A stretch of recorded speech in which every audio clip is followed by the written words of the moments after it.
otra manera de seguir en la trinchera con un beso por fusil. El Solar, un podcast de LT Radio.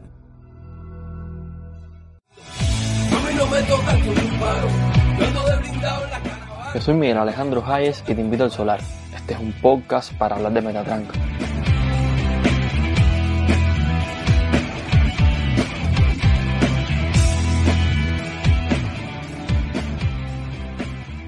Buenas noches a todos, o buenos días, y ustedes sabrán, a los que nos están escuchando una vez más aquí en el Solar, a ustedes que insisten en venir a escuchar este podcast de Metatranca, porque independientemente de que estemos Miguel o yo, Ernesto, por cierto, hay una cosa que no cambia, la Metatranca de la que estamos hablando, y en este caso hablaremos de Metatranca venezolana.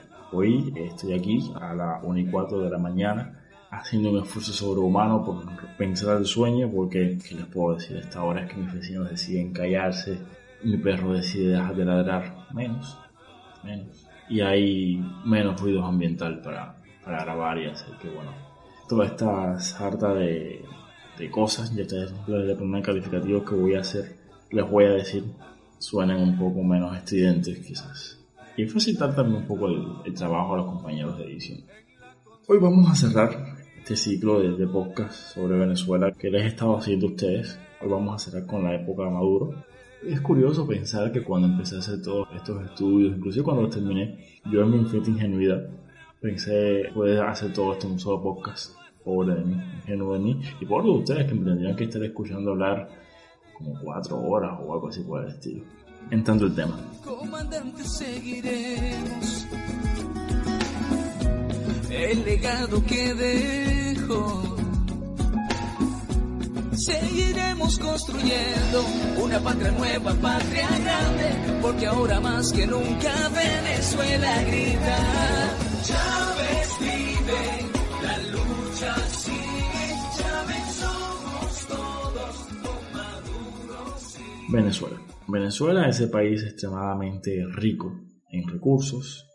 Un país que hoy ostenta una cifra de pobreza en torno al 96%, una inflación de 1.798,57%, un salario mínimo de 400.000 bolívares, cuando el bolívar en el mercado negro cotiza al día de ayer en 545.394,25 centavos de bolívar por dólar. O sea, el salario mínimo mensual está por debajo del dólar, lo cual explica que dicho salario sea capaz apenas de cubrir el 0.72% de la canasta básica. ¿De qué viven los venezolanos entonces? Bueno, yo creo que la misma pregunta tenemos que hacernos nosotros los cubanos, y nosotros tampoco sabemos de qué vivimos nosotros. En un país donde el salario no alcanza, la economía está descapitalizada, aunque sí tengo que decirles una cosa. Yo, que soy acérrimamente crítico de este gobierno, leyendo sobre la gestión y sobre las principales cifras de la economía venezolana, tengo que decirlo, Alejandro Gil, Marino Murillo, me disculpo, ustedes son unos genios. Es injusto que no les hayan concedido un premio Nobel de Economía a ambos, o conjunto, no sé cómo lo quieran decir, pero realmente su gestión al lado de la de sus pares venezolanos es brillante, y eso ya dirá mucho sobre Venezuela.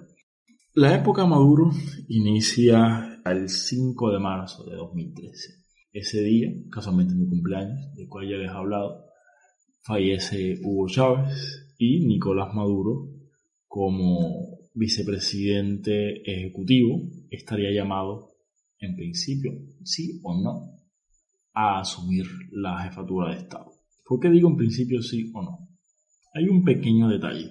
Hugo Chávez, debido a su precaria salud, nunca llegó a juramentarse para el nuevo mandato, que este mandato que comprendía 2013-2018, nunca llegó a juramentarse ante la Asamblea Nacional. Esta juramentación no es una mera formalidad, marca un antes y un después, marca el inicio del mandato, el compromiso del mandatario, formal por supuesto, de acatar a la Constitución y la institucionalidad del país y un largo etcétera.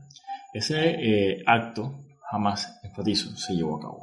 Entonces, cuando hay una vacancia presidencial, ¿Qué plantea la Constitución? Bueno, la Constitución habla de vacancias permanentes y vacancias temporales. En este caso, la causa de muerte, obviamente sería una vacancia permanente.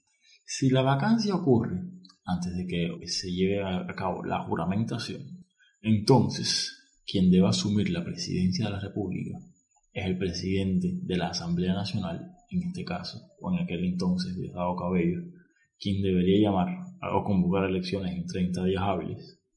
O, si dicha vacancia ocurre después de ocurrida la juramentación, entonces asumiría el mismo rol en calidad de presidente interino el vicepresidente ejecutivo, en este caso Nicolás Maduro, que llamaría igualmente en 30 días a elecciones. Nosotros desde Cuba, donde tenemos la visión exclusiva prácticamente de Telesur, tenemos la percepción de que el chavismo es un ente monolítico. O sea, hay unos acuerdos unánimes, un bloque unido sin fisuras, nada más lejos de la realidad. De hecho, ya Maduro tuvo que iniciar luchando en esta interna por el poder, conteniendo al que fue históricamente el número 2 del chavismo, Diosdado Cabello. Así, la Sala Constitucional, la cual estaba en una situación absolutamente sometida al poder político, entonces Venezuela, al chavismo, por los motivos que ya expusimos en épocas anteriores, determinó que en este caso la juramentación no era necesaria, era una mera formalidad, porque al tratarse de un presidente reelecto no había interrupción del mandato, por ende se consideraba que sí había habido juramentación, o sea, la juramentación del mandato anterior sería la del 2007 aproximadamente. Por ende, si hubo juramentación, hubo gabinete. En este caso, el vicepresidente ejecutivo sería parte de ese gabinete, entiéndase Nicolás Maduro, y por ende, el presidente interino de la República Bolivariana de Venezuela no sería Diosdado Cabello, sería Nicolás Maduro. Mi opinión firme, plena como la luna llena, irrevocable, absoluta, total, es que en ese escenario que obligaría a convocar, como manda la Constitución de nuevo, a elecciones presidenciales, ustedes elijan a Nicolás Maduro como presidente de la República Bolivariana de Venezuela. Yo se los pido desde mi corazón. Cabello, que en ese momento estaba en desventaja, sobre todo porque Chávez le había concedido hierúrgicamente, o sea, de modo cuasi divino, la legitimidad de ser su sucesor. O sea, Chávez lo tocó y con ese toque lo bendijo, lo habilitó como su único sucesor autorizado ideológica y moralmente para seguir con el movimiento bolivariano. Entonces Maduro lo va a imponer a Diosdado Cabello y va a elecciones. Unas elecciones que honestamente más bien parecían las elecciones, unas elecciones de Chávez post-mortem. O sea, constantemente se transmitían comerciales o spot con la voz de Chávez en off. Este momento en que Chávez les pide a todos que por favor, de corazón se los pido, si algo me pasa, elijan a Nicolás Maduro. Constantemente, o sea, básicamente la legitimidad de Maduro era el haber sido designado por Chávez. Así de sencillo. Si Chávez hubiese designado a otro, o inclusive hasta a un perro callejero como su sucesor, igualmente, desde las filas del chavismo, se hubiese defendido o abogado por ese otro, solamente porque lo había decidido Chávez. Pero sí quiero que se queden en la mente con este mecanismo de sucesión presidencial en caso de vacancia, porque nos va a servir mucho más adelante en el año de 2018. 2013. Hay elecciones en la esquina roja, oficialista, Nicolás Maduro, y en la esquina, vamos a llamarla azul, multicolor, realmente arcoiris, no tanto porque sean pro comunidad LGBTI, sino porque la oposición es todo un colchón, un arcoíris de colores, tendencias, etcétera, etcétera, que solamente tienen una única cosa en común: se oponen al chavismo. Así de sencillo. Quizás esta fragmentación es lo que ha explicado en buena medida su fracaso de su misión declarada de sacar al chavismo del poder. Sea como sea, en esta ocasión estuvieron cerca de lograrlo. Enrique Capriles, el candidato opositor, va a perder tan solo por una diferencia de 1.5% de los votos emitidos. Maduro se impondría por 223.599 votos. una diferencia pírrica, absolutamente pequeña, que fue realmente cuestionada por varios estratos de la sociedad venezolana. La institucionalidad de ese país estaba puesta en entredicho, estaba cuestionada por toda la trayectoria que habían tenido los poderes apartidistas y la propia Asamblea Nacional en torno a la supeditación al Ejecutivo desde el 99 hasta la fecha. No es de extrañar que posterior al anuncio de la victoria de Nicolás Maduro y por supuesto el hecho de que ya iba a ser el nuevo presidente y con lo cual se cerraba la posibilidad de que un gobierno o un gabinete opositor asumiera, ocurre toda una ola de estallido social a lo largo de Venezuela, las llamadas guarimbas de 2014. ¿Las guarimbas fueron buenas o fueron malas? Les puedes decir cínicamente que bueno, depende de lo que mires. ¿Hubo violencia? Sí. ¿Hubo muerte? Sí. Pero también hubo violencia en Chile. Recientemente también hubo violencia en Ecuador. El movimiento que se originó en Estados Unidos, disculpen mi inglés, Black Lives Matter, también cometieron actos de vandalismo. Y sin embargo, desde los medios de Telesur y por supuesto los medios oficialistas cubanos, se vieron los tres casos como, bueno, por supuesto, ejemplos legítimos de protesta y estallido social que luchaban contra la oligarquía. Como mismo, desde los venezolanos, o sea, el chavismo, criminalizaban la protesta alegando que estaba detrás de ella el imperialismo, que estaba detrás de ella la oligarquía, etcétera, etcétera, etcétera. Cosa que en el segundo caso sí es real. La oposición está detrás de ese estallido social. Es curioso ver cómo recurrieron de igual forma en el caso de Chile, pero sobre todo de Ecuador, a criminalizar al otro, al adversario. En el caso ecuatoriano, a Correa, a Maduro, o sea, como si su propia gestión y su propio actuar no tuviese ningún tipo de responsabilidad en un estallido social que tenía un condicionante manifiestamente autóctono. Entonces, igualmente va a pasar. Mi opinión personal es que, la institucionalidad nunca debe haber sido puesta en tela de juicio, justamente para evitar esto. Y si vas a protestar, hazlo de forma pacífica. Tu derecho a la protesta no debe enervar el derecho a la paz y la tranquilidad del otro. Yo particularmente soy muy antivandálico, pero, y como les digo una cosa, les digo otra, entiendo a los venezolanos que querían o que cuestionaron los resultados de las elecciones de ese año, máxime viendo lo que ha pasado después de todos estos años de gestión chavista en la era post-Chávez. Vamos a decirle, mejor dicho, madurista más bien. Entonces, ¿cómo estaba la economía venezolana? ¿Qué país hereda Nicolás Maduro? Aquí sí voy a defender a Maduro, en el sentido de que desde cierto sector crítico, ingenuamente se culpa a Maduro del cuadro actual que tiene Venezuela. Ya nosotros hemos hablado en el podcast anterior sobre la gestión económica de Chávez y cuáles eran las tendencias que venía mostrando la economía venezolana al amparo de la gestión chavista. Y honestamente no es de extrañar que Venezuela, tomase el rumbo que tomó. Venezuela ya venía siendo un país, venía muy mal, y de hecho es imposible, inclusive para Maduro, destrozar un país en el primer año de gestión. El primer año de gestión, usted para bien o para mal, arrastra los remanentes de la gestión anterior, los cuales en el caso de Maduro no fueron nada buenos. ¿Cuál es la gran crítica que se le hace a Maduro? A ver, señor mío, si usted es un buen piloto, usted, en dependencia del contexto, puede maniobrar para hacer que el aterrizaje sea lo menos traumático posible. Es cierto que en el caso venezolano era difícilmente evitable un impacto negativo o una crisis económica generalizada. Discúlpenme los economistas que no usan el término exacto para definir el cuadro venezolano, pero realmente el gobierno de Maduro, dentro de los escasos márgenes que tenía, tomó ciertamente las peores decisiones. En 2013, según el oficialista Instituto Nacional de Estadísticas y la amiguísima CEPAL, el país va a tener al 27.3% de las familias por debajo del índice de pobreza. Y de ese tramo, y de total, un 9.8% de la población, de las familias, van a estar en pobreza extrema. Entiéndase, en indigencia.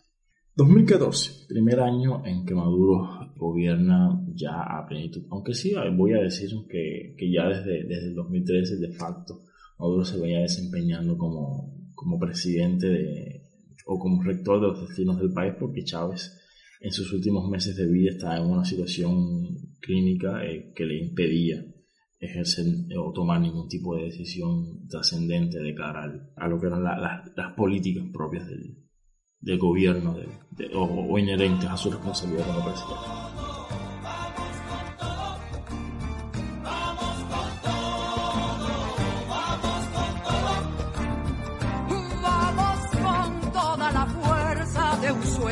Que ha despertado, vamos con todo el amor, como un pueblo organizado, asumiendo más de un reto, más de una lucha, y en esto dar la vida más allá.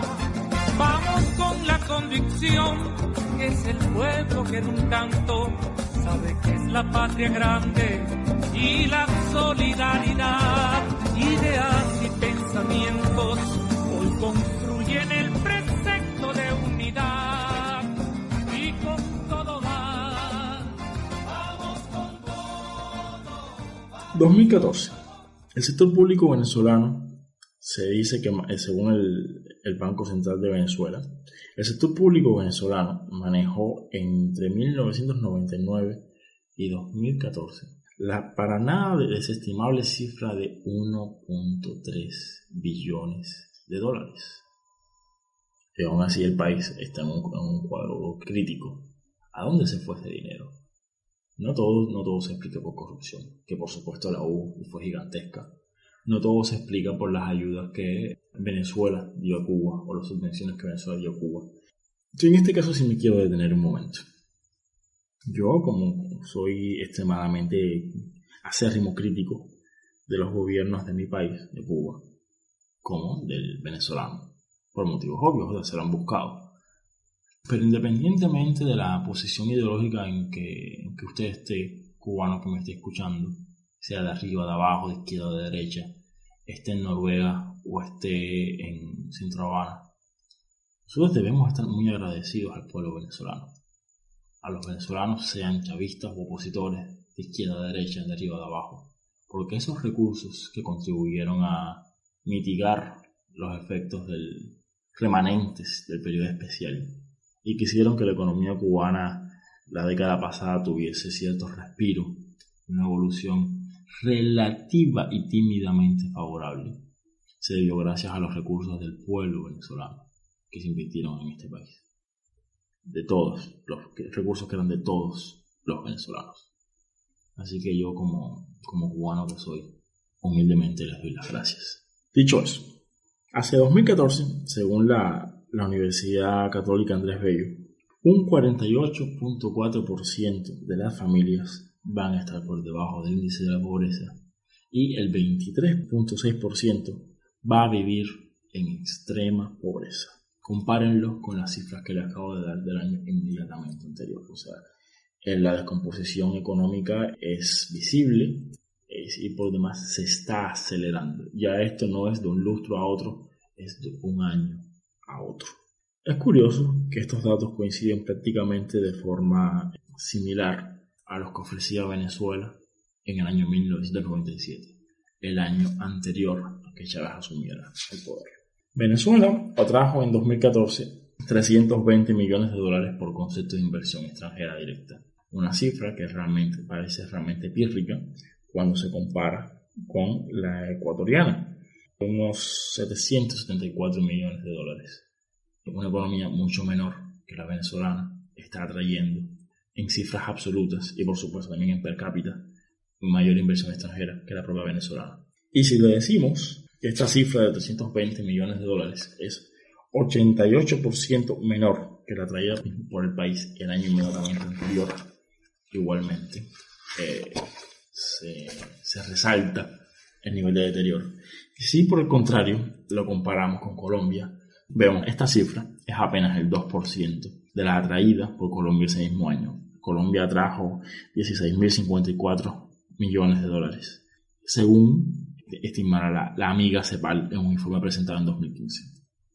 Más interesante es aún la comparación, siguiendo por supuesto las cifras de la amiga CEPAL, en este caso un informe que diera en 2000, Si comparamos estos tres países, Ecuador, Venezuela y Colombia, del año 1997, vamos a ver que las cifras entre Venezuela y Colombia estarían prácticamente igualadas. En el caso de Venezuela, con 5.536 millones de dólares, y el de Colombia con 5.703 millones. Y a su vez va a equivaler a 8 veces el monto ecuatoriano recaudado en ese año, ascendente a unos 695 millones de dólares.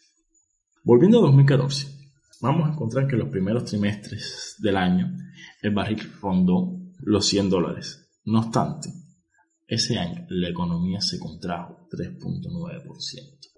Estamos hablando de 2014, año en que no hubo sanciones, no recuerdo exactamente en qué año fue que el presidente Barack Obama emitió este decreto donde declaraba a Venezuela como una amenaza inusual y extraordinaria para la seguridad de los Estados Unidos de América, pero aún así, eso no, más allá del impacto mediático y de las ciertas desconfianzas que se puede provocar en magnitudes como el riesgo país, eso no tuvo más trascendencia que eso, una mera declaración. Ahora, el índice de escasez, según el Banco Central de Venezuela, se va a posicionar en torno al 30%. Esto significa que 3 de cada 10 tipos de alimentos que usted busca en el mercado no los va a encontrar o van a estar manifiestamente escasos. Va a ser de difícil adquisición por parte de la población. Este dato fue el último publicado por el Banco Central de Venezuela. Más interesante o preocupante aún resulta los datos arrojados por la Federación Farmacéutica Venezolana, que posicionaba la escasez de medicamentos entre el 60 y el 70%. Ese mismo año la situación epidemiológica de Venezuela fue particularmente delicada debido a los brotes de malaria, dengue y el chikungunya. La propia Federación Farmacéutica Venezolana pidió al gobierno que declarase el estado de emergencia sanitaria. El gobierno, posiblemente debido a las implicaciones políticas que ellos podrían tener, simplemente miró para otro lado y los ignoró.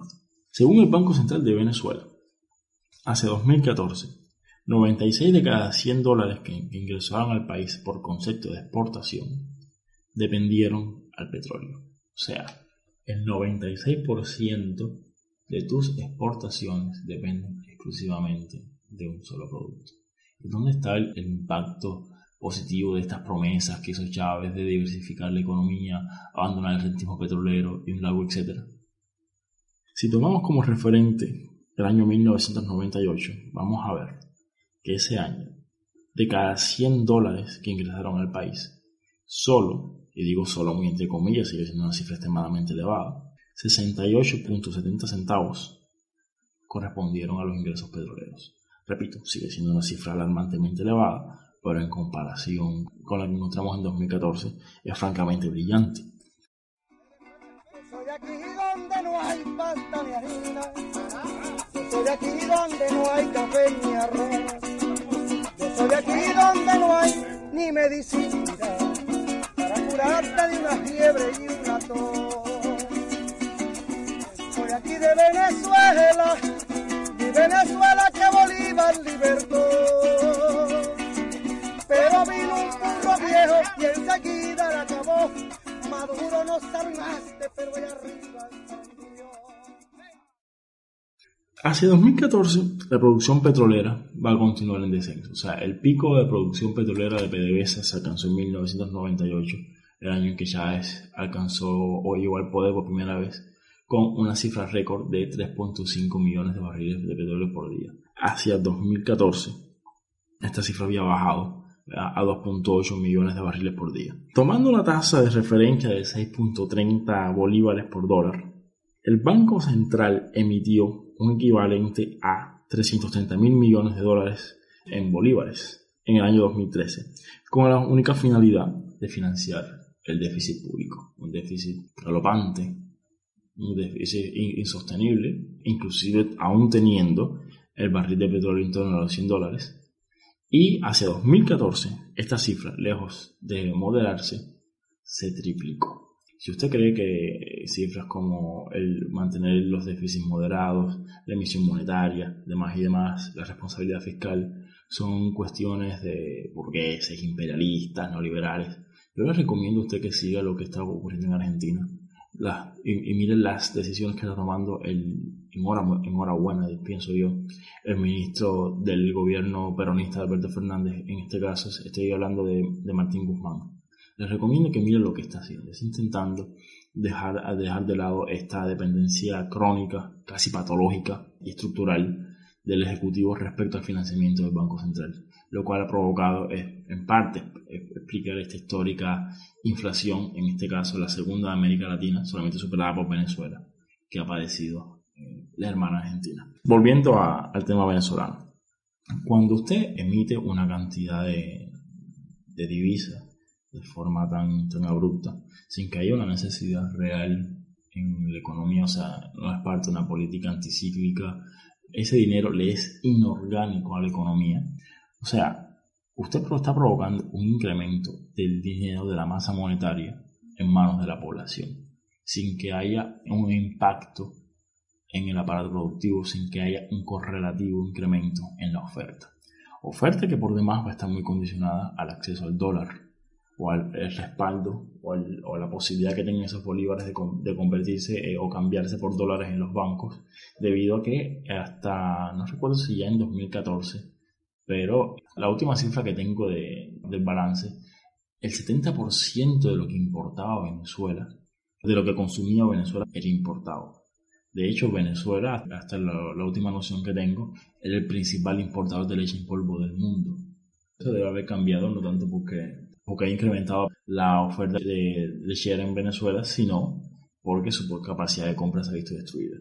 Sea como sea, este incremento en el dinero circulante en la economía venezolana, sin que hubiese correlativo e incremento en la oferta de bienes y servicios, por supuesto, tenía que reventar por algún lado. En este caso, por los precios. Ante un incremento súbito de los precios, el gobierno chavista, cuando digo que ellos tomaron de las peores decisiones, procedieron a promulgar en este caso, ya esto venía desde 2013 o desde la época de Chávez, realmente todo este problema con la multiplicidad de tipos de cambio, el establecimiento de precios máximos, ya viene desde la época de Chávez, pero concretamente el 21 de noviembre de 2013 el gobierno chavista pasa a promulgar la Ley Orgánica de Precios Justos. Era un instrumento jurídico que venía a regular los precios en la economía, pero en ningún momento se plantearon moderar la emisión monetaria, por lo cual los precios reales fueron cada vez más y más en aumento, divorciándose cada vez más de este esquema que planteaba la ley, y por supuesto dieron lugar a un creciente y floreciente mercado negro. Yo me acuerdo de esa época, recuerdo haber hecho la comparación entre Nicolás Maduro y Mariano Rajoy en España. Rajoy contaba los centavos. O sea, Rajoy hacía frente al movimiento de los indignados debido a los recortes, asumía todo el golpe que implicaba la resaca esta de la crisis de 2008 en adelante por la crisis inmobiliaria en España.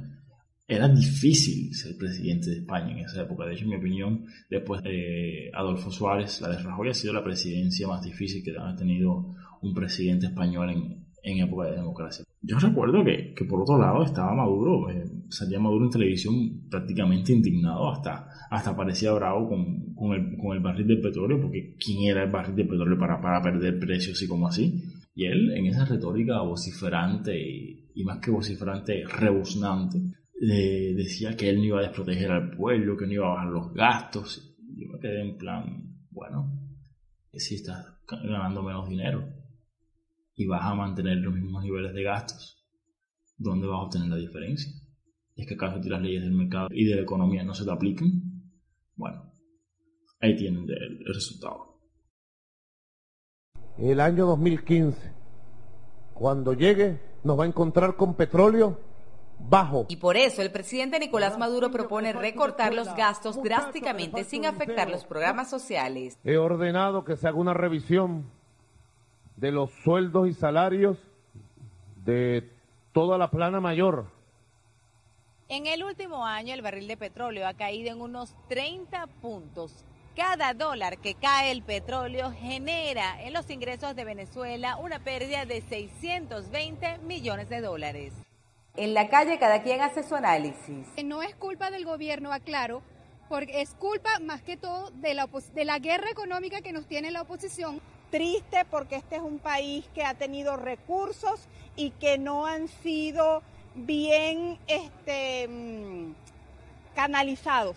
¿Por qué los demás países no se dieron en la crisis? Bueno, porque precisamente planificaron, ni derrocharon y ahorraron. Venezuela depende de las importaciones en áreas fundamentales. Esas importaciones se compran con dólares y el 96% de esas divisas provienen de la exportación de petróleo. El jueves, la Organización de Países Exportadores de Petróleo decidió mantener las cuotas de producción pese a que Venezuela pidió un recorte para impulsar un alza en el precio del crudo. Para CNN, Osmaría Hernández, Caracas. En 2015, el déficit público va a alcanzar el 20% del Producto Interno Bruto según el diario El Nacional. Y entre 2015 y 2016, 10 millones de personas van a ingresar o van a quedar por debajo del listón de la pobreza. 2016. Si tomamos en cuenta 1998, vamos a ver que había en Venezuela 12.700 establecimientos industriales. Después de toda la época chavista de Chávez, con los famosos expropiacy, las intervenciones arbitrarias, el discurso anticapitalista y antiempresario, la erosión de la seguridad jurídica y un desprecio prácticamente manifiesto del Ejecutivo por todo lo que no fuera el sector petrolero, que al fin y al cabo era su gallina de los huevos de oro. Llegamos al año 2016. Hacia 2016 van a quedar solamente abiertos 4.000 centros industriales, los cuales van a estar trabajando por debajo del 50% de su capacidad. Ese año la pobreza va a alcanzar el 80% de los hogares y el precio del barril, que si bien en 2012 fue de 103,42 centavos, hacia febrero de ese año, de 2016, va a caer hasta los 24,25 centavos. El Banco Central, intervenido por supuesto por el chavismo y muy lejos de estar a la altura del marco constitucional que se le dio, va a persistir infructuosamente en mantener el tipo de cambio en 6.30 bolívares por dólar. Bueno, usted puede decir que está en 6.30, 650 al 1 por 1 o inclusive que está más fuerte el bolívar que el dólar. El caso es que el sistema bancario en general no es capaz de respaldar esos bolívares. O sea, usted si iba al banco a vender dólares, le iban a dar, por supuesto, 6.30 bolívares por cada dólar que usted diera. Pero si usted era el que tenía los bolívares y necesitaba los dólares, no se los iban a dar, porque no había un respaldo equivalente, no había liquidez en los bancos, en buena medida por el mal manejo de la economía, en buena medida por la desconfianza generalizada que hizo que los demás depositantes que hubiesen retirado y fugado sus capitales hacia el exterior. De hecho, mientras el Banco Central persistía en no actualizar este diferencial cambiario, que es uno de los diferenciales que ya existían en Venezuela, o sea, otra cosa más de la que copiaron de nosotros. O sea, si ellos no están viendo que el modelo original es un desastre, ¿por qué lo estás copiando? No tiene sentido. Mientras esto ocurría, por la calle, el dólar negro, o blue, como le dicen en Argentina, el dólar negro va a estar cotizando a 900 bolívares por dólar. Miren la diferencia, de 6.30 a 900. En por ciento, ¿cuánto sería? 10.000%. No sé, pero sería unas cifras manifiestamente abrumadoras. Ese año, las principales universidades, las más prestigiosas de Venezuela, a saber la Católica Andrés Bello, la Central de Venezuela y la Simón Bolívar, van a realizar una encuesta que arrojó resultados para nada halagüeños. Dícese que la pobreza por ingreso ascendería al 81.8% y que el 51.5% de la población estaría en situación de pobreza extrema. De los encuestados, el 32.5% de los adultos afirmaron comer 2 o menos veces al día y el 72.7% afirmó haber perdido peso de forma no voluntaria. El FMI ya en ese año predijo que hacia el 2017 habría un cuadro de hiperinflación en torno a los 2.000%. El cuadro económico se siguió deteriorando en 2017 hasta el sol de hoy, con unas contracciones manifiestamente brutales De hecho, en las circunstancias en que estaba Venezuela, creo que este año, sin el factor COVID, la economía venezolana se iba a contraer solo un 5%. Y dado los estándares venezolanos, eso iba a ser una buena noticia. No obstante eso, por supuesto, el factor COVID ha hecho mella de la ya lastimada economía venezolana.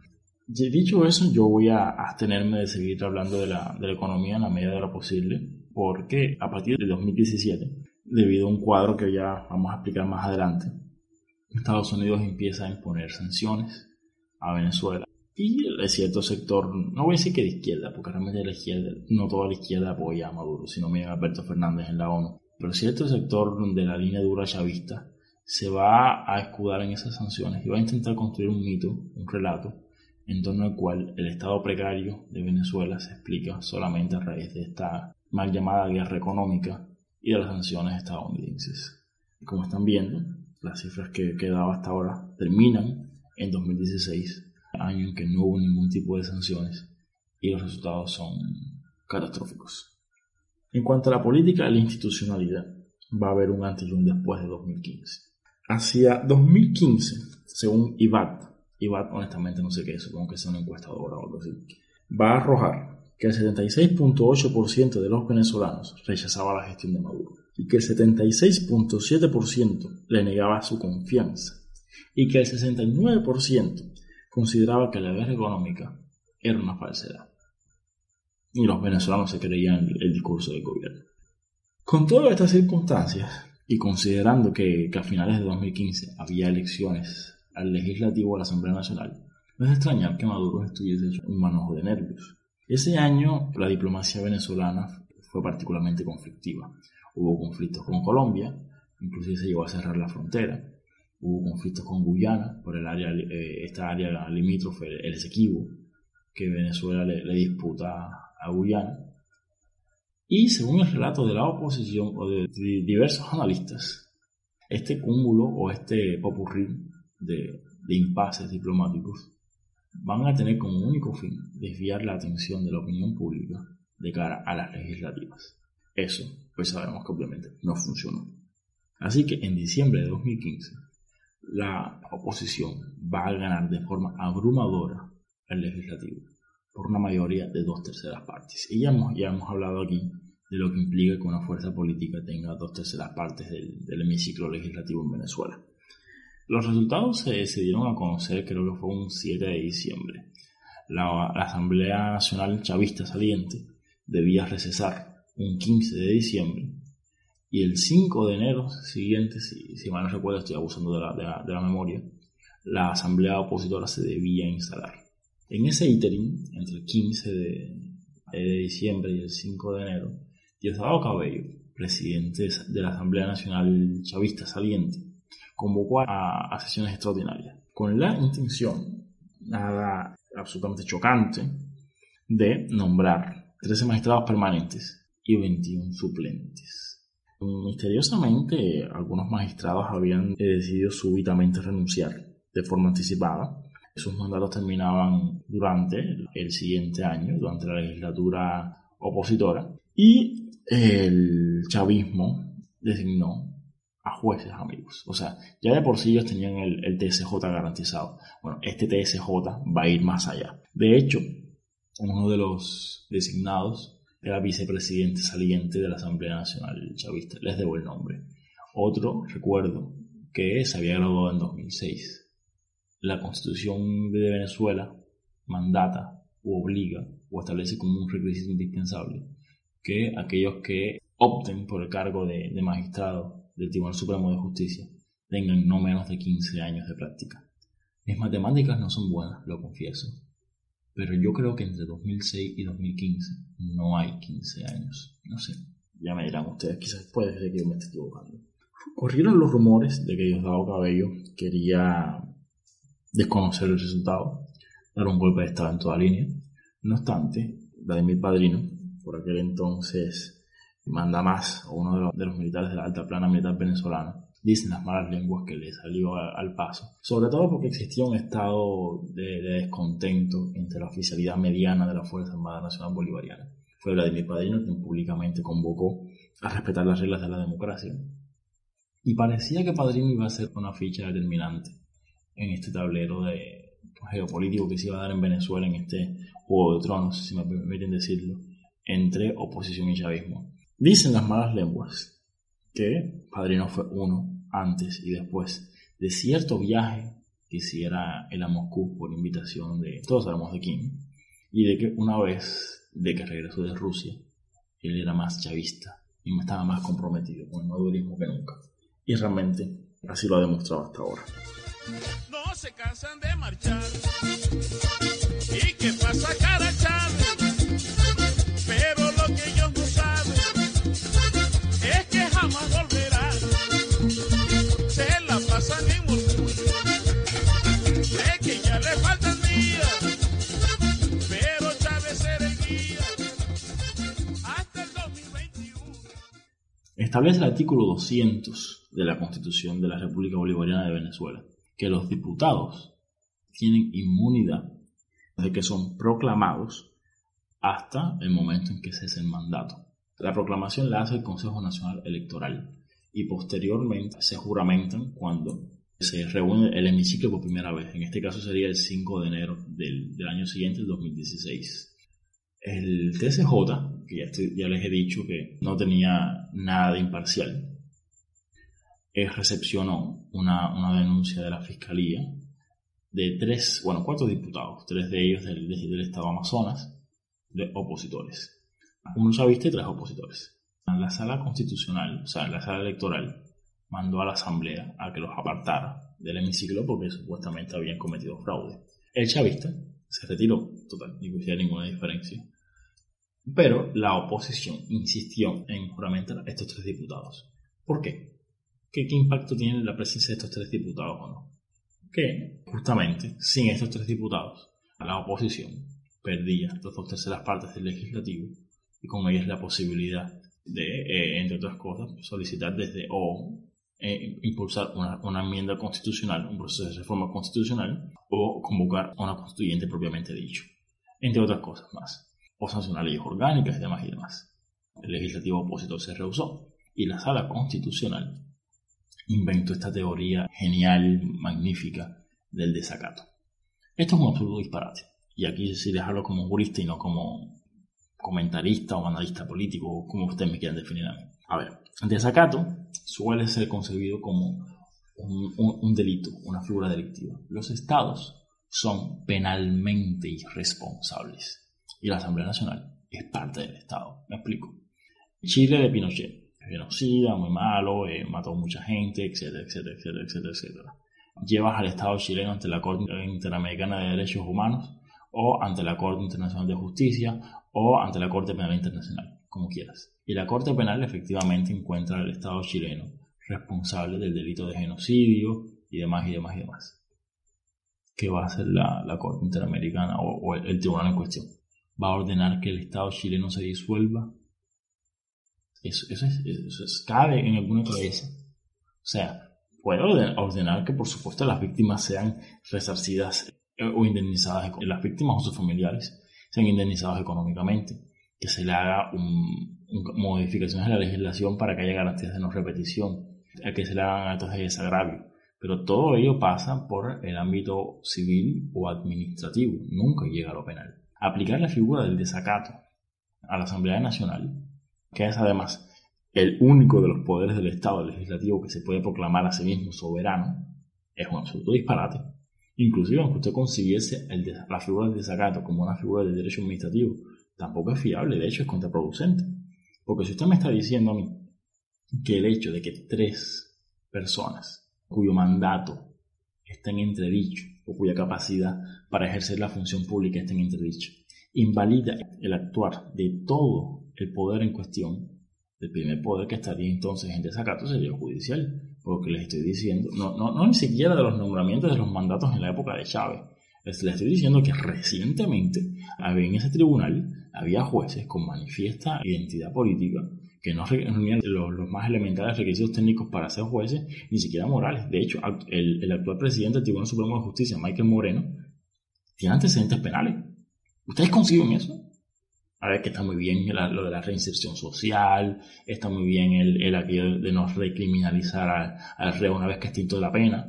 Pero ustedes conciben a un expresidiario, o sea, a alguien con antecedentes penales desempeñándose, no ya ni siquiera como un juez de baja instancia, sino como la máxima autoridad judicial de un país. Por favor, señores. Entonces, sea como sea, esta teoría del desacato es inconsistente. No tiene ningún sentido jurídico, perdónenme, por ningún lado.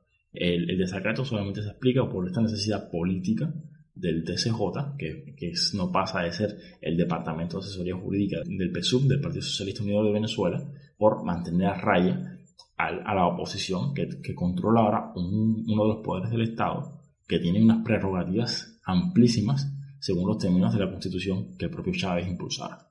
Así que, ¿qué le vamos a decir? El TCJ va a declarar el desacato a la Asamblea Nacional, pero la Asamblea Nacional la directiva opositora en su momento va a recular, va a apartar a los diputados, los va a desincorporar y va a empezar a legislar. Bueno, todas las leyes que ha promulgado la Asamblea Nacional han sido declaradas inconstitucionales. De hecho, salvo la modificación de un reglamento sobre el régimen de comunicación telefónica de los recluidos en centros penitenciarios, salvo eso, ninguna otra norma de la Asamblea Nacional opositora se han aplicado. Todas han sido declaradas inconstitucionales por el TCJ. O sea, el Ejecutivo Maduro los ha recurrido ante la Sala Constitucional y la Sala Constitucional automáticamente las declara inconstitucionales. El ejemplo más notorio quizás es de la Ley de Amnistía y Reconciliación, una de las primeras normas que la oposición intentó promulgar. Esta ley venía a decir que durante la época chavista y lo que va de Maduro, había habido en Venezuela persecución política, que muchas personas que estaban cumpliendo sanción o que se habían visto obligadas a exiliarse no habían cometido realmente los delitos que se decían o que se le imputaba, sino que había habido una intencionalidad política manifiesta. La ley misma lo decía: ¿en qué casos yo voy a decidir si se aplica o no esta amnistía de la que estoy hablando? Bueno, caso a caso, según lo deciden los jueces, en manos del chavismo, y los fiscales, idem, caso a caso. Bueno, la Sala Constitucional determinó que esa ley colidaba con el artículo 29 de la Constitución, la cual proscribía o prohibía la amnistía a los delitos de lesa humanidad y que por ende era inconstitucional. O sea, esta sala estaba diciendo que estas personas habían cometido violaciones de los derechos humanos. Así de sencillo. Una patria, una voz, todos con Maduro, Chávez de lo puro.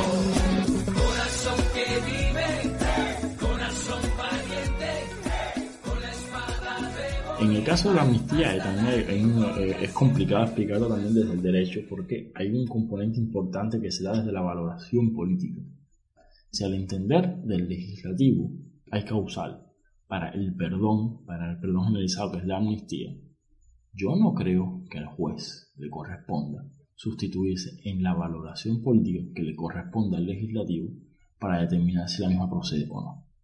Lo siento mucho, pero no. ¿Ustedes se acuerdan? O sea, en el podcast anterior, en la época de Chávez, yo les había hablado de una de las grandes falencias que tenía el régimen del Poder Judicial de 2004 hacia acá, es que obviaba la Constitución en cuanto a las mayorías cualificadas del legislativo, que en vez de las 2/3 partes que mandataba la Constitución, la ley había dicho que el legislativo podría nombrar y remover jueces por mayoría simple. Y nunca el TCJ dijo ni pío sobre eso. De hecho, la oposición recurrió al TCJ, esa ley en su momento, y la Sala Constitucional, alegando meras cuestiones procedimentales, desechó la demanda. O sea, no la admitió, si mal no recuerdo.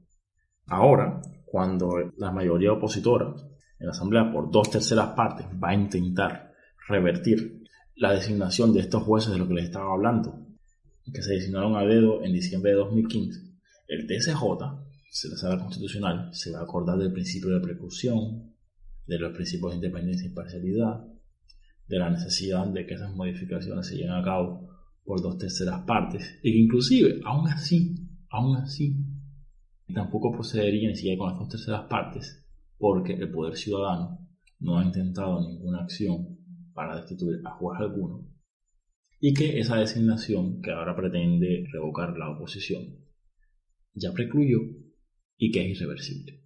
Esa sentencia, vista en abstracto, no está mal, es cierto, es correcta, pero esa sentencia cuando se tuvo que haber dictado fue en 2004, no ahora. Lo que les estoy queriendo decir es que honestamente hay una parcialidad manifiesta del TSJ, que una serie de fallos que son eso, lo que significa gramáticamente un fallo, un error, y que no se explican sino desde la lógica de querer blindar al chavismo respecto a la Asamblea Nacional. Con todo este cuadro, hacia la encuestadora Panorama, encuestadora diario, hacia el 26 de marzo de 2016, va a arrojar una encuesta que revela que al menos el 50% de los venezolanos estaría de acuerdo en revocar a Maduro y más del 63% estaría de acuerdo con que abandone el poder en el año 2, entiéndase, 2016.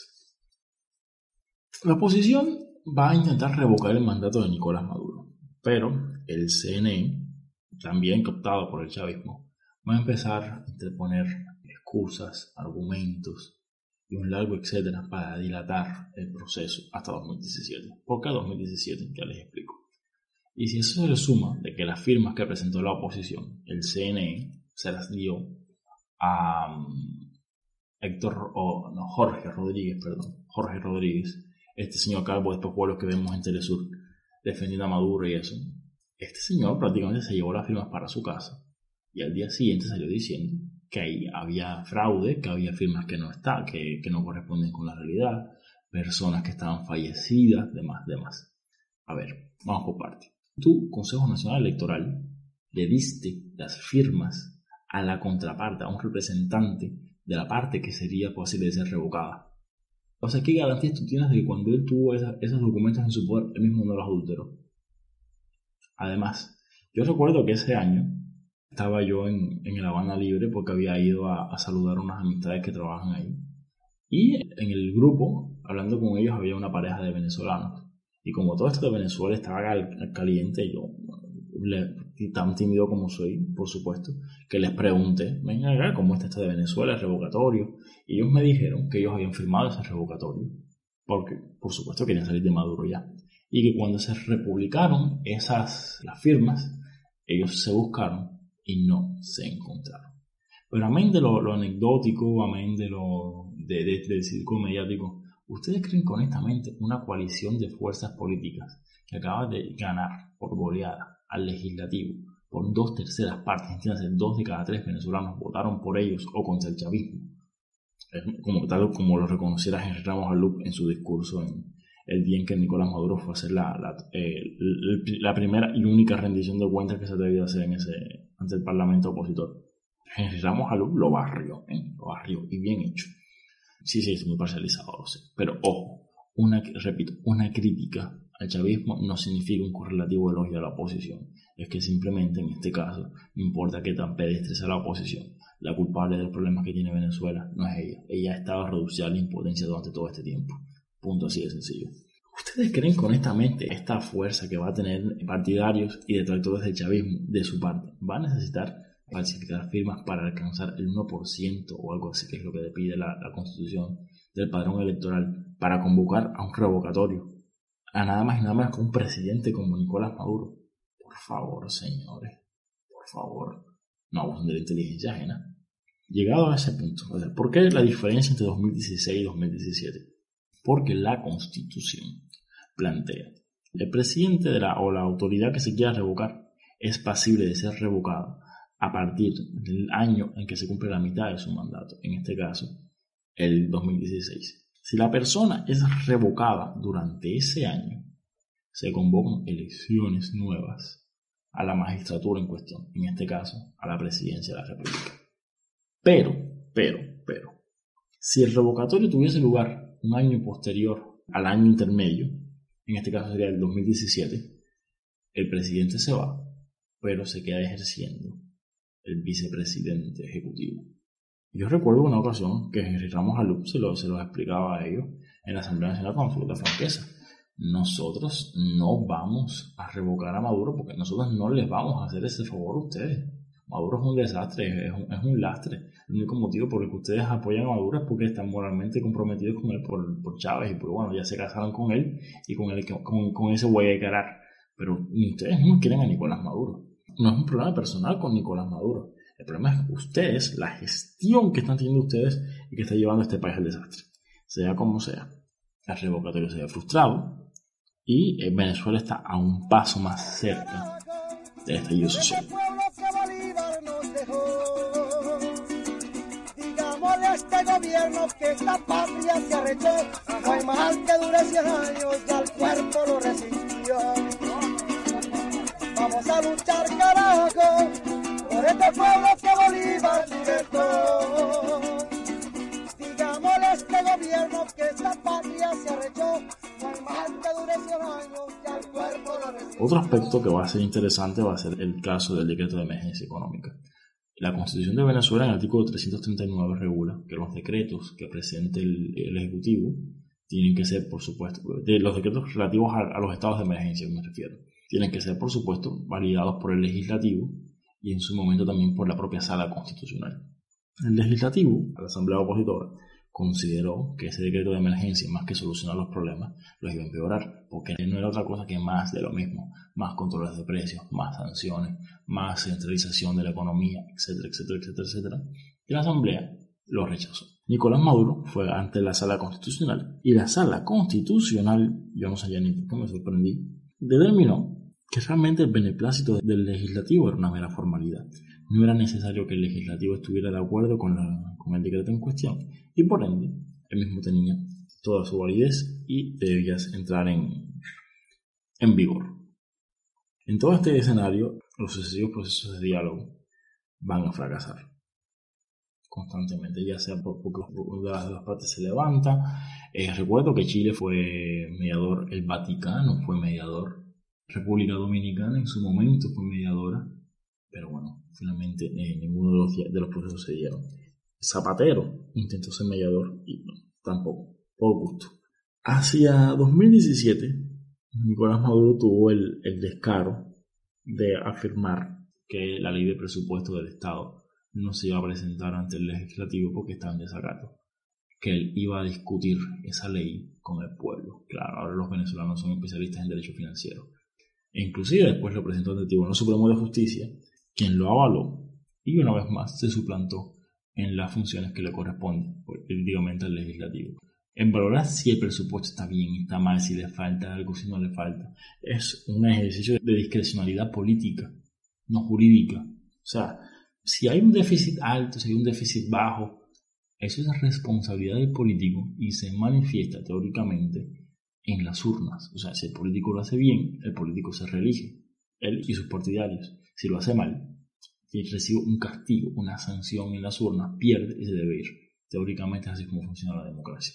Un juez no está legitimado para tener ese tipo de valoraciones, le corresponde al ámbito político. Pero bueno, el TCJ una vez más, siguiendo su misma trayectoria, obvió a la Asamblea Nacional, que en ese momento era poco más que un jarrón chino, y inició la ejecución de un nuevo presupuesto. En estos casos, cuando el Legislativo y el Ejecutivo no se ponen de acuerdo en las posibilidades que entre en vigor un nuevo presupuesto, ¿qué pasa? Nada, simplemente se prorroga el presupuesto anterior de forma interina, por así decirlo, hasta que Ejecutivo y Legislativo se pongan de acuerdo en un nuevo presupuesto. Si 2017, el verano aproximadamente, estos meses intermedios, ya va a ocurrir un estallido social manifiesto e indiscutible. Fueron, si acaso, 140 días en que los venezolanos estuvieron marchando. 140 días. Una represión manifiesta, por supuesto en Cuba Telesur eso no lo transmitió, pero el mundo entero se quedó impávido viendo la situación. Y en este contexto, Estados Unidos tuvo la excusa y el margen perfecto para imponer sanciones a la economía venezolana con la intención de definitivamente asfixiar el país y sacar al gobierno chavista que está desafiando su hegemonía. A ver, yo no me ciego. El chavismo es un cáncer, si me permiten la expresión, pero los estadounidenses tampoco son exactamente los salvaguardas ingenuos de la democracia. En ese mismo año, Juan Orlando Hernández, el presidente saliente de Honduras, se había repostulado a las elecciones presidenciales en un país donde la Constitución no permite la reelección. Juan Orlando Hernández no solamente violó la Constitución a la hora de postularse, sino que recuerdo que, dadas las demoras, inclusive el mismo lenguaje corporal y el discurso tembloroso del presidente del Tribunal Supremo Electoral de Honduras, era un fraude a la cara, honestamente, a la cara. Pero bueno, se religió, ahí está. ¿Washington ha dicho algo? No ha dicho absolutamente nada. Por supuesto, Juan Orlando Hernández es aliado de Estados Unidos y les permite tener una base militar en territorio hondureño. Otro caso bastante preocupante, pero ya mucho más contemporáneo, es el de Nayib Bukele, presidente de El Salvador.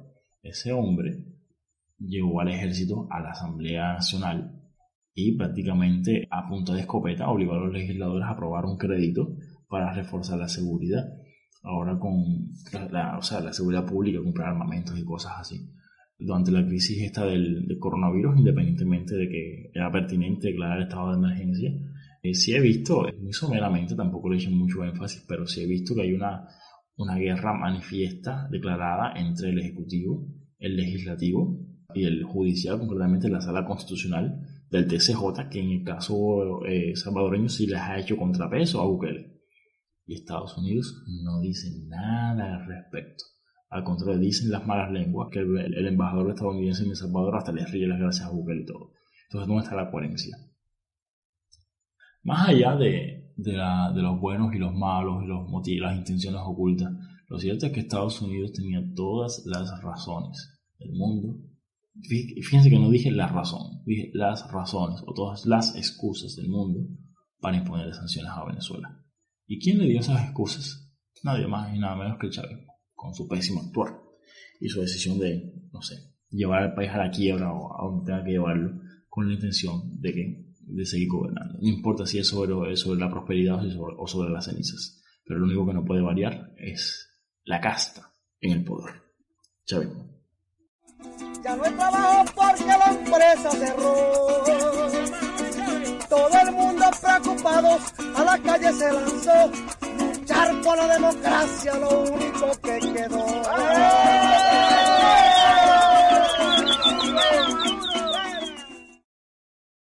La oposición en 2017, en el verano de 2017, va a convocar a una consulta popular sin el respaldo del CNE, por supuesto, que una vez más alegó trabas administrativas y el estar ocupado en los preparativos para las elecciones a la Asamblea Nacional Constituyente. Ya les hablaré de eso más adelante. Y según recuentos de la propia oposición, según afirma la oposición, unos 6 millones y tantos o 7 millones y tantos de personas aprobaron en esa consulta popular el sacar a Maduro y implementar otras medidas más de la agenda política opositora.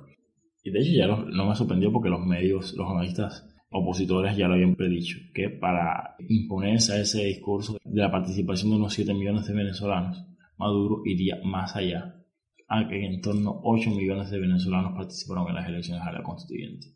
Yo he visto imágenes de la época y Venezuela no parecía ese día como un país en el que 8 millones de personas han sufragado.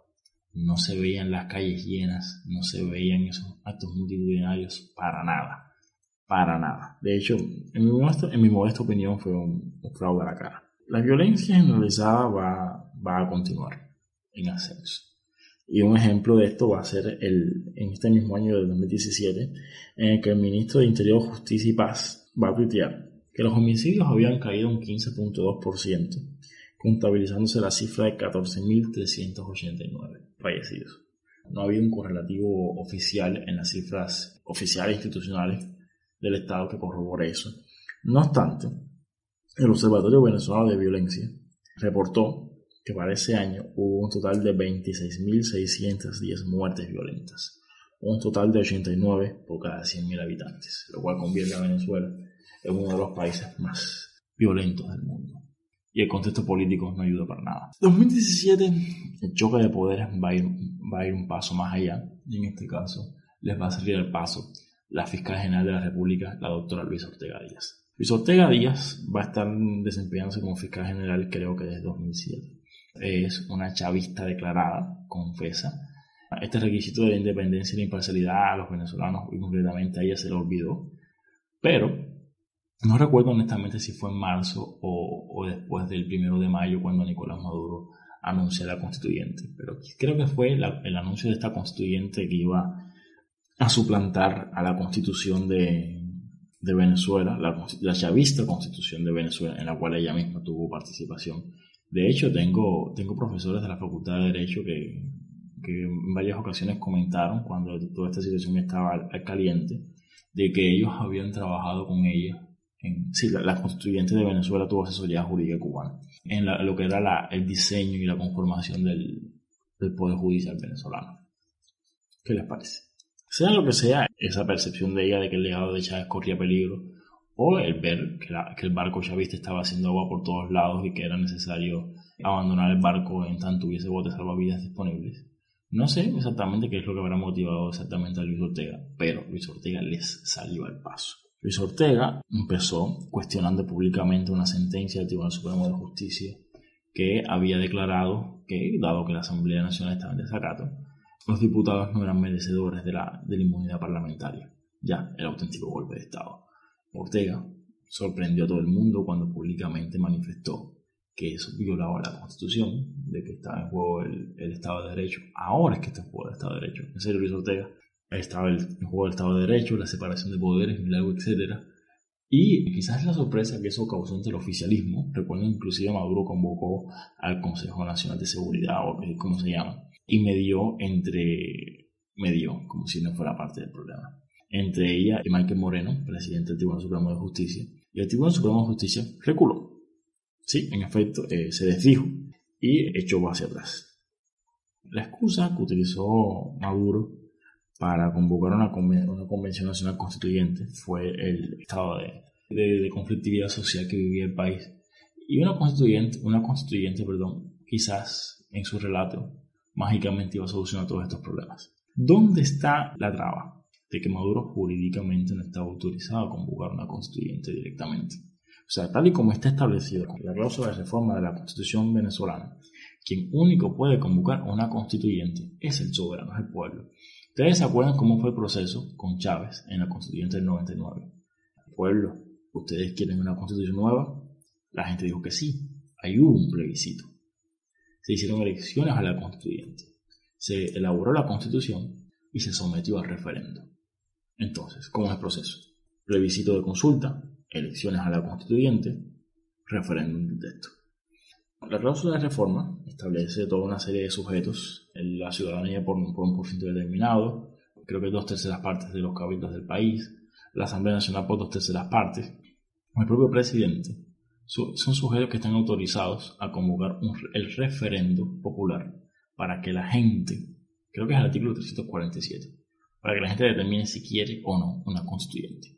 Una vez que ese plebiscito se celebra, en el cual también la ciudadanía se debe pronunciar si está de acuerdo con las bases electorales que propone el promovente. Una vez que, en el caso de que ambas propuestas sean afirmativas, esas bases electorales se envían al legislativo, en este caso la Asamblea Nacional Opositora, para que las reglamente. Y entonces es que se va a elecciones.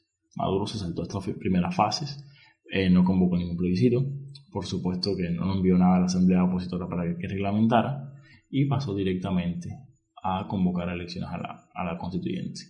Es por eso que la oposición en pleno se negó a ir a elecciones, tal como hicieron en 2005, y hay una Asamblea Nacional Constituyente en Venezuela, que es de facto un parlamento opositor paralelo, o sea, un parlamento chavista paralelo, donde no hay ningún tipo de representación opositora, es monolíticamente chavista.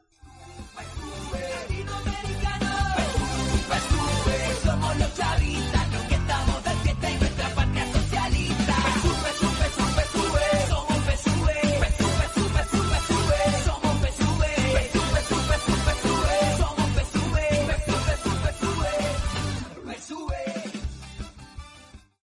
Hay otro elemento que quiero señalar. O sea, dentro del debate jurídico, nosotros los juristas siempre nos hemos preguntado cómo ponerle cascabel al gato, porque las constituyentes son animales raros. Las constituyentes, una vez que se declaran soberanos, prácticamente tienen un papel en blanco para hacer lo que quieran con el país, y eso tampoco es deseable. Así que el constituyente venezolano tuvo el buen tino de señalar que las constituyentes que se convocaran al amparo de esa constitución del 99 solo podría dedicarse o ceñirse a redactar el nuevo texto. Ni ella podría interferir con los demás poderes del Estado, ni los demás poderes del Estado, los constituidos, podrían interferir con ella. Así de sencillo. Así que todo acto que ha hecho la Asamblea Nacional Constituyente, que de por sí es nula de origen y está viciada de origen desde que se instaló hasta la fecha, son nulos. Y es que de hecho esa constituyente no va a ser una constituyente como tal, o sea, fue un manifiesto intento de anular una vez más al Parlamento opositor. De hecho, ya Maduro ha anunciado que en diciembre de este año esta asamblea se va a disolver, o sea, después de que estén las elecciones legislativas que hay en este año, ya hablaré de eso más adelante. Esta asamblea se va a disolver, la constituyente, sin haber promulgado texto alguno.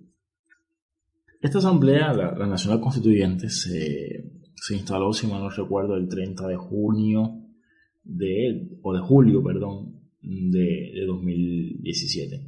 Ya para ese entonces a Luis Ortega le habían promovido un proceso ante juicio de méritos, o sea, para destituirla como fiscal general. El Tribunal Supremo había tenido un periodo de silencio un tanto sorpresivo. La gente pensaba que iba a ser algo automático, pero no. Decían los analistas, algunos analistas de la oposición, hoy viéndolo en retrospectiva, diría yo con tanto ingenuamente, que el TSJ no se pronunciaba porque había jueces que no estaban de acuerdo con remover a Luis Ortega, que aún su pasado chavista o se le daba cierta protección en esos ámbitos. Sea como sea, el mismo día en que la Asamblea Nacional Constituyente se instaló, su primer acto fue remover a Luis Ortega Díaz. Y casualmente, ese día, el TSJ declaró al lugar el antejuicio de mérito. ¿Qué les parece? Ahora, ¿quién asumió la Fiscalía General de la República? El antiguo defensor, hasta entonces defensor general, Tarek William Saab, quien sigue fungiendo como fiscal general. De forma simultánea, creo, hasta donde tengo entendido, se ha nombrado otro defensor con el cargo de defensor general de derechos humanos, o defensor de los derechos humanos. O sea, esto es manifiestamente inconstitucional. O sea, es una acumulación de competencias en una sola persona que es inconcebible. Imagínense que el presidente sea ministro y presidente simultáneamente, o presidente y diputado, o presidente y gobernador. No, son funciones que son incompatibles entre sí. Pero repito, las interpretaciones de la Constitución por parte de los chavistas es muy relativa. No digo que la de la oposición en su caso sea mejor, pero es que a ellos no les han dejado interpretarla, no les han dejado aplicarla, así que no hay elementos para criticarla. El siguiente paso del chavismo fue ir a elecciones de gobernadores y alcaldes. Y la oposición estaba dividida en torno a si ir o no ir. Finalmente hubo una facción que decidió ir. Hicieron el ridículo, por supuesto. El chavismo arrasó en toda Venezuela. No obstante, las irregularidades fueron manifiestas. Digamos que en 72 horas antes de las elecciones, 250 centros electorales fueron removidos, o sea, fueron cambiados de lugar. Y uno de los principales opositores del chavismo, el ya mencionado Enrique Capriles, fue igualmente apresado. El rol de los militares en esta época igualmente va a ser muy preponderante.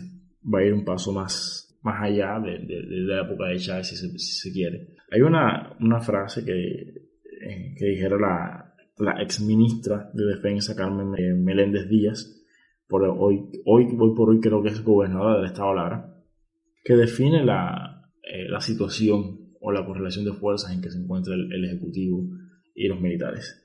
Dice esta señora, y cito: cuando nuestro comandante supremo y eterno dijo, ayúdenme, salgan a la calle, y dijo, nuestra Fuerza Armada Nacional Bolivariana es la columna vertebral de nuestro gobierno, y así hemos hecho durante 15 años.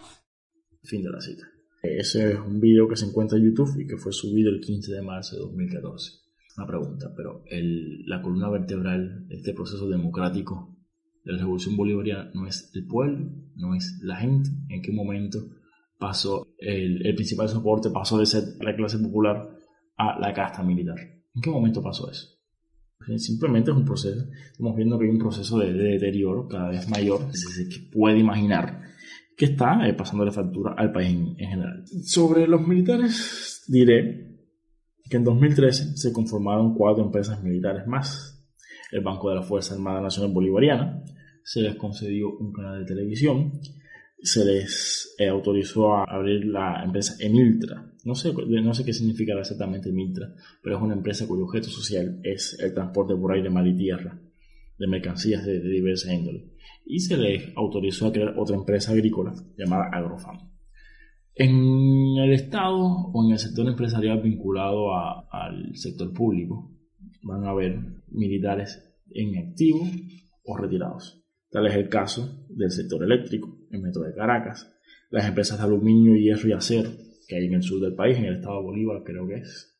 Y, por supuesto, se les concederá la administración de los puertos y los aeropuertos. Llegados al punto estamos en que las entidades regionales, las tan vapuleadas entidades regionales y locales, entiéndase, los estados y los municipios, van a ver licuados aún más sus ya endebles competencias por parte de los militares. Ya en este caso es un ejemplo muy paradigmático el que el 22 de enero de 2018 el Comando de Abastecimiento Soberano emitiese un decreto que prohibía a las autoridades estatales y municipales, entiéndase, gobernadores y alcaldes, entender sobre lo que era la distribución y el control de los alimentos hacia la población, mediante los CLAPS y los demás programas estos del chavismo, las demás misiones del chavismo para mitigar o paliar un poco la crisis alimentaria que está viviendo el país. Téngase en cuenta que hacia 2017-2018 había en Venezuela alrededor de 2.000 generales, mientras que en Estados Unidos, la más militarista de todas las naciones del mundo, al menos en términos de presupuesto dedicado, solo había 900. Mire usted el tamaño de Estados Unidos, mire usted el tamaño de Venezuela, mire el tamaño de la economía de Estados Unidos, el tamaño de su ejército, etcétera, etcétera, y compararlos con los correlativos de Venezuela. Ya eso le dirá algo. En fin, que según Transparencia Internacional, Venezuela es el país más corrupto de América Latina. Llegamos a 2018, un año en que, lejos de atenuarse, los conflictos se irán agravando más. Cuando uno pensaba que no era posible, pues sí, es posible. Venezuela va a tener 2 legislativos, la opositora y la constituyente. Va a tener 2 tribunales supremos, porque después de que la asamblea opositora intentara deponer al TSJ nombrado ilegítimamente, a su vez nombró a jueces para un nuevo TSJ, un nuevo Tribunal Supremo. Estos jueces, por supuesto, que no lograron asumir, fueron perseguidos por el SEBIN, Servicio Bolivariano de Inteligencia, para hacerlo coherente con las siglas. Y ellos tuvieron que irse al exilio. O sea, hay 2 Tribunales Supremos de Justicia, hay 2 fiscales generales, Luis Ortega y Tarek William Saab, hay 2 legislativos, y ahora solo cuestión de tiempo acudir a 2 presidentes. Mejor mañana y un futuro más brillante, ya lo dijo el comandante, pleno como luna llena. Nicolás Maduro, conductor de las victorias, va guiando a Venezuela por la paz y por la gloria. Por eso es que ahora tenemos la fortaleza de contar con la nobleza de un ser justo y combatiente. Nuestro presidente, hombre obrero y de los barrios, él sí manda con el pueblo porque es revolucionario.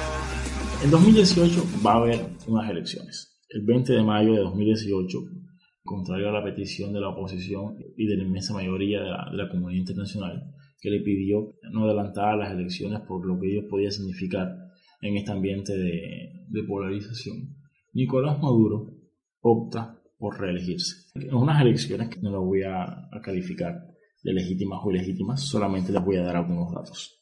Los principales líderes opositores estaban presos. Es el caso de Leopoldo López, del Partido Voluntad Popular, que estuvo preso en Ramo Verde desde el 2014 por sus vínculos con el proceso de las protestas y las guarimbas, y que desde 2017, después de los procesos o como resultado de los procesos de diálogo con la oposición, va a lograr acceder a la prisión domiciliaria. Este señor recientemente logró fugarse de la prisión, se exilió en la Embajada de España y recientemente logró llegar al país ibérico, o sea, se fugó de Venezuela. Freddy Guevara, también del Partido Voluntad Popular, era diputado y en su momento fue vicepresidente de la Asamblea Nacional. El Tribunal Supremo de Justicia inconstitucionalmente le retiró la inmunidad parlamentaria, y lo digo así, independientemente de cuál haya sido la excusa, porque el TSJ no tiene competencias para hacer eso. Le retiró la inmunidad parlamentaria el 3 de noviembre de 2017 y al día siguiente se tuvo que asilar en la Embajada de Chile. Capriles, que ya no sé si para ese momento ya había sido liberado o no. El caso es que tenía prohibido optar por cargos de elección pública por 15 años. Antonio Ledesma, del Partido Alianza Bravo Pueblo y antiguo alcalde metropolitano de Caracas, fue arrestado por el SEBIN, apresado en Ramo Verde, y se le impuso igual la prisión domiciliaria, aunque más tarde logró huir del país y refugiarse en España. Y así sucesivamente. Otros casos como el de María Corina Machado, sobre ella desconozco su paradero actual, y Julio Borges desde hace mucho tiempo está en el exilio. Así que políticos opositores de peso, Henry Ramos Alup, sí, pero igual él desconoció las elecciones y él no se presentó. Fueron elecciones Henry Falcón, un chavista devenido en opositor durante el periodo Chávez, y Ariel Bertucci, un pastor evangélico que honestamente no tenía ningún tipo de chance, ni él ni Falcón. El caso es que Maduro se logró reelegir por el 68% de los votos. ¿Ustedes lo pueden creer? Bueno, pues créanlo. En represalia, la Asamblea Nacional Constituyente retiró la personería jurídica a los partidos que no habían participado en las elecciones municipales. ¿Qué les parece? Y el CNE, por ende, había muchos partidos que no estaban ni siquiera legalizados o no estaban autorizados aunque quisieran ir a elecciones.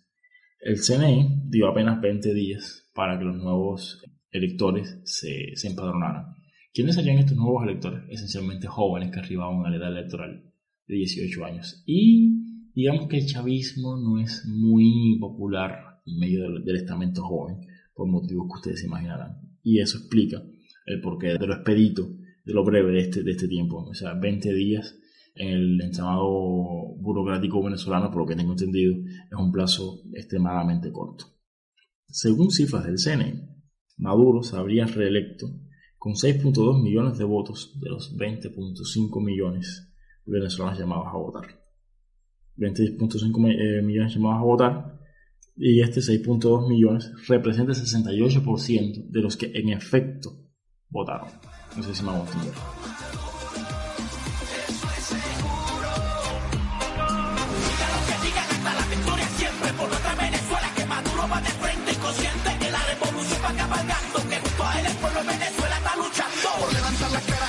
Hacia adelante, para trabajar con fuerza en esta tierra tan brillante, seguir con la misión y el plancha para juvenil, y el canal de la patria para un mejor vivir.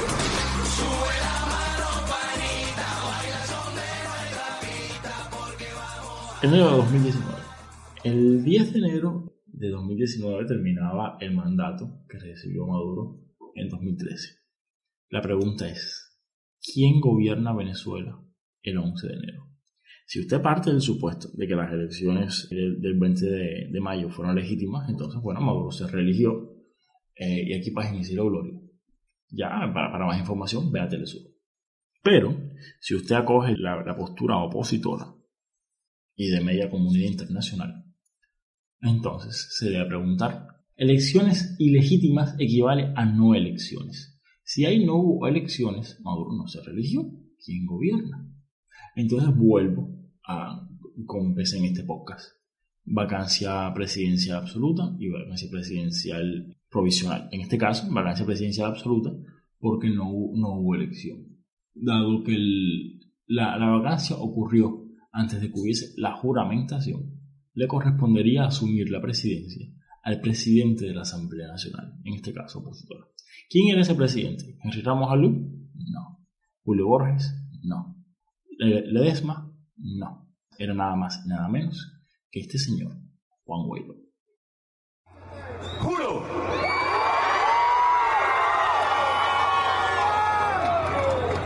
Asumir formalmente las competencias del Ejecutivo Nacional como el presidente encargado de Venezuela. Juan Guaidó en su momento fue una figura que fue capaz de despertar muchas expectativas, sobre todo porque era joven, carismático hasta cierto punto. Bueno, cuando tú comparas a cualquier cosa con Maduro, ese algo es carismático. O sea, en mi jardín hay babosas y hay caracoles que son más carismáticos que Maduro. Puede que no den tanta risa, pero son más agradables al menos a la vista. Esta persona que al sol de hoy está bastante desprestigiada en mi opinión, ni siquiera la oposición lo respalda de forma compacta y que se ha visto involucrado en actos de corrupción y de desvíos de recursos, ya sea de las empresas venezolanas en Estados Unidos, que Estados Unidos embargó, Citgo y demás, o mediante el atesoramiento para lucro personal de las subvenciones que envía Estados Unidos para hacer frente al chavismo, demás y demás. O sea, es una figura que ha perdido mucho prestigio, mucho capital político, aunque jurídicamente las razones siguen existiendo. La presidencia en la Asamblea Nacional en Venezuela, tal y como está planteada en la Constitución, solamente dura un año. Una persona no puede estar más de un año en la presidencia de la Asamblea Nacional. Entonces, ¿qué pasó el 5 de enero cuando se instaló la Asamblea Nacional? El 5 de enero de 2020 de este año, cuando se instaló la Asamblea Nacional, sin que Guaidó pudiera haber cumplido la tarea de haber sacado a Maduro del poder. Dejó Guaidó de ser presidente de Venezuela, le correspondía el nuevo. Aquí lo cierto es que desde el derecho constitucional hay varias aristas, porque en estas ramas del derecho constitucional la línea entre política y derecho se hace cada vez menos nítida. Entonces usted puede ver que hay soluciones que obedecen más que a una lógica jurídica, a la lógica de la correlación de fuerzas políticas en el momento en cuestión.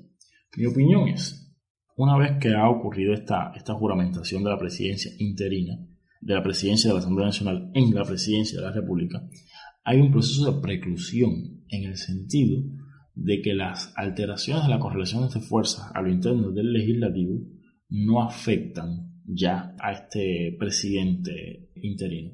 Vamos a suponer, Juan Guaidó pertenece al partido A y era presidente de la Asamblea Nacional porque el partido A, dentro de la coalición opositora, tenía mayoría. Hay un cambio de la correlación de las fuerzas políticas, los partidos B y C hacen una coalición y superan al partido A y por ende ponen al nuevo presidente en la Asamblea Nacional. O sea, Guaidó podría dejar de ser en ese caso presidente de la Asamblea Nacional, pero no así presidente de la República. ¿Por qué? Porque si usted permite que la correlación de fuerzas al interno del legislativo afecte automáticamente a la jefatura del Estado, usted va a estar reproduciendo dinámicas de corte parlamentario como las que ocurren en Europa. Y en Venezuela es una república presidencialista, así que hay, en mi opinión, una preclusión. Por ende, cuando el 5 de enero se volvió a instalar para iniciar otro periodo de sesiones la Asamblea Nacional opositora, efectivamente Juan Guaidó perdió la presidencia de la Asamblea, cosa que él no reconoce, pero no perdió la presidencia de la República. A mi entender, Maduro es el presidente de facto del país, es el gobernante de facto del país, pero presidente constitucional no lo es.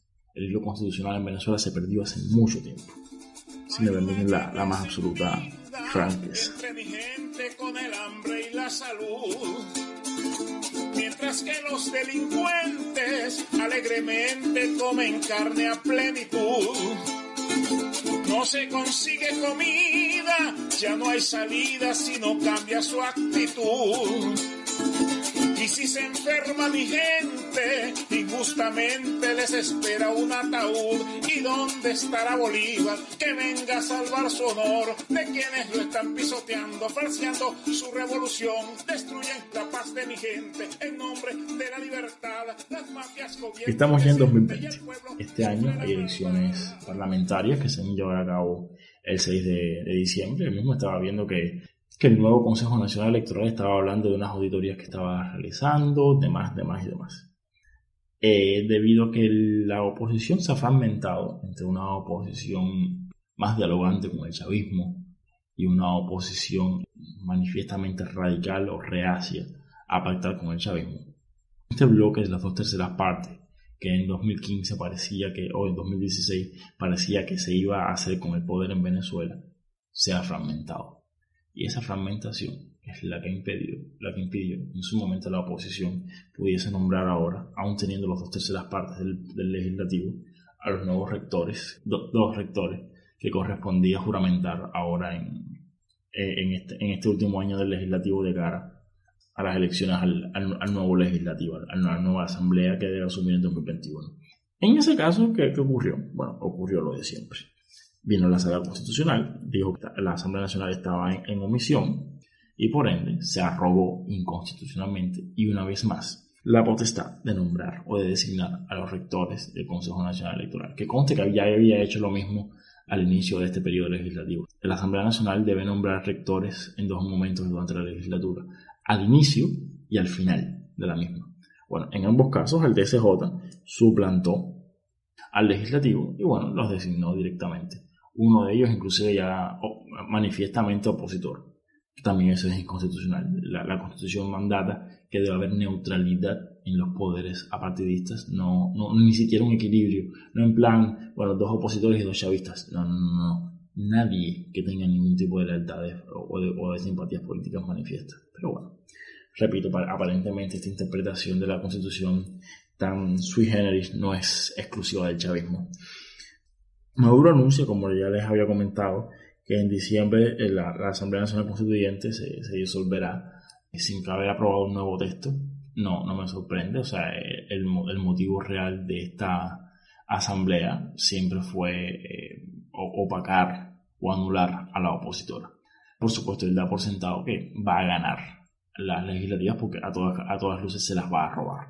De hecho, ahora mismo no recuerdo, pero yo cuando vi quiénes eran los nuevos rectores del Consejo Nacional Electoral, sí había caras que me sonaban muy, muy familiares, como la antigua presidenta del Tribunal Supremo de Justicia y otras personalidades que de alguna forma u otra están vinculadas al chavismo. Así que es un fraude cantado. Dentro de esta agenda corrosiva y destructiva del chavismo, el último acto glorioso que han tenido ha sido la llamada ley antibloqueo, que viene a responder, como su nombre lo dice, a este conjunto de bloqueos, sanciones, etcétera, que Estados Unidos le ha impuesto a Venezuela. Esta ley, aprobada por la Constituyente, y que es a todas luces inconstitucional, no solamente por la naturaleza legítima del órgano que la promulga, sino por su propio contenido, viene ya finalmente a anular los últimos vestigios de formalidades jurídicas que quedan en ese país.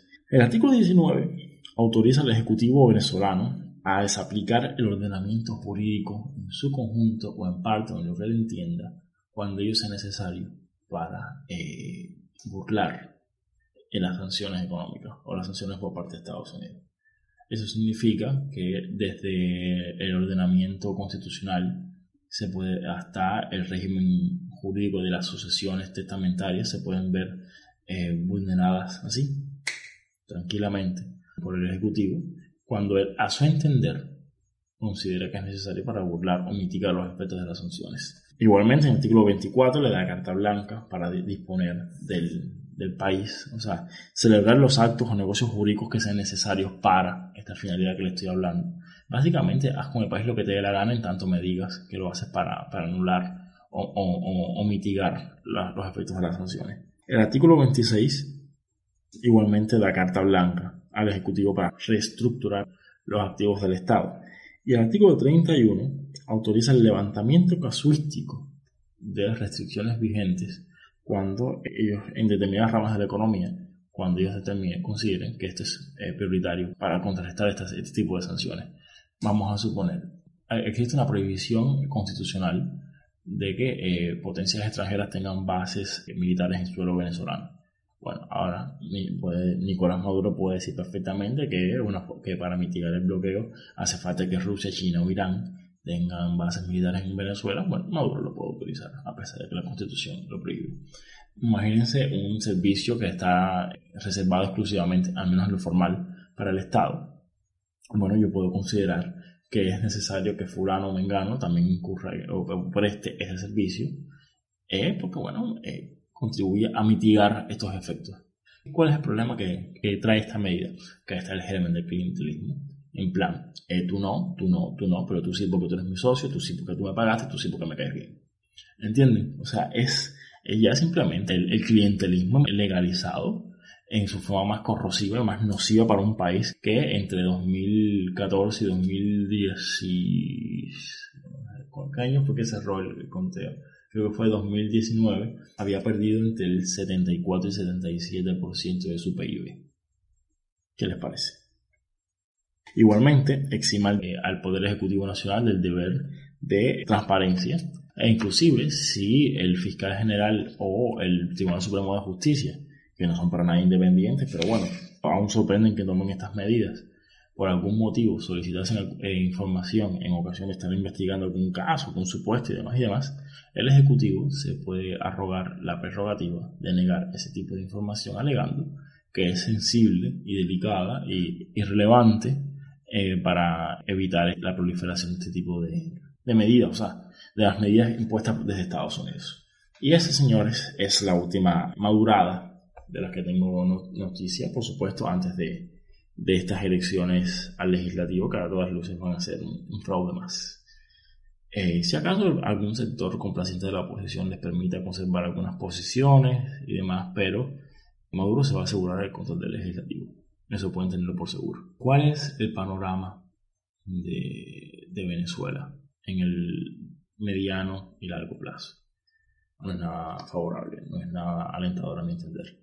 Inclusive, aunque mañana mismo se lograsen sacar a Maduro y los chavistas del poder, dejan detrás de sí a una economía destrozada, a una sociedad polarizada, donde hay comprensiblemente resentimiento, odio y unas heridas que están abiertas que van a tardar mucho tiempo aún en sanar.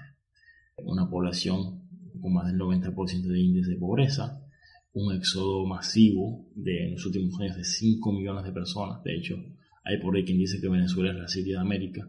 Y todo eso en un país que lo tiene todo para ser rico y que de hecho en los 70 era la envidia de América Latina, no solamente por su prosperidad económica, sino por su estabilidad institucional. En un periodo en que las dictaduras proliferaron por todo el continente, sobre todo en el cono sur, Venezuela era el paño de lágrimas de todos los refugiados y todos los perseguidos por las dictaduras del continente.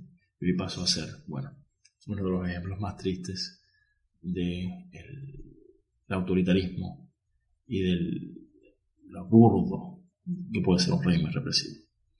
Yo realmente me sentiría mal por ellos, pero bueno, después me acuerdo que soy cubano, estoy en Cuba y se me quita un poco, ¿no? O sea, en plan, estamos ahí. Aunque sí, ciertamente el deterioro venezolano desde el punto de vista económico es mucho mayor.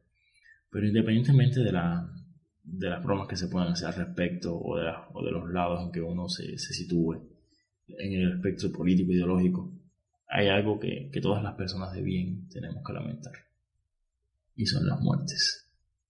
Las personas que han caído luchando por unidad de libertad o que simplemente han sido manipuladas por autoridades que no han estado a la altura de ese bravo pueblo. Gloria al bravo pueblo y que todo vaya bien. El más cruel ladrón, escoria dañina, oye mi pregón, nos estás matando, maldito traidor, mata el pensamiento del libertador, el peor de todos, el más cruel ladrón, muchas gracias por escucharme hasta ahora, aquí mis pequeñas ideas, este recuento que hemos hecho sobre el Estado venezolano y la situación de ese nuevo país. Muchas gracias por la atención, espero haberles servido de algo y hasta luego, que les vaya bien. En la consigna yo te